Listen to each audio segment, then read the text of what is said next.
सूर्य उगवल्याशिवाय दिवस सुरू होत नाही, तसं गुरु आशीर्वादाशिवाय शिष्याची वाटचाल सुरू होत नाही. त्याचं आयुष्य पुढे सरकूच शकत नाही. म्हणून तर योग्य वेळी तुझ्या भेटीला आलो. गुरु भेटी होता चित्त स्थिर होय, तळमळ जाय मनाची ते. आता कुठे माझी तळमळ शांत झाली. तुमच्या भेटीनं इतका आनंद झालाय की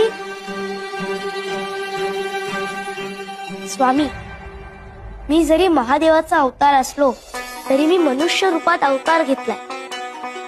मनुष्य रूपात आल्यावर देवालाही गुरु करावा लागतो. साक्षात राम कृष्ण दत्तगुरु यांनी गुरु केले. ते गुरुला शरण गेले. मलाही माझ्या गुरूंना शरण जायचं. मनाची ते शांती होता पाय धरी, दंडवत करी वेळोवेळा. वेळोवेळा गुरुसी करी नमस्कार, बोलत सखया तारा स्वामी. तारा स्वामी मज भवाचे सागरी, व्हावे कर्णधारी मज लागी. मज लागी गुरु तुमचा आधार, ओस चराचर तुम्हावी. तुम्हा विण सखा मज नाही कोणी, वाटते चरणी घालू मिठी.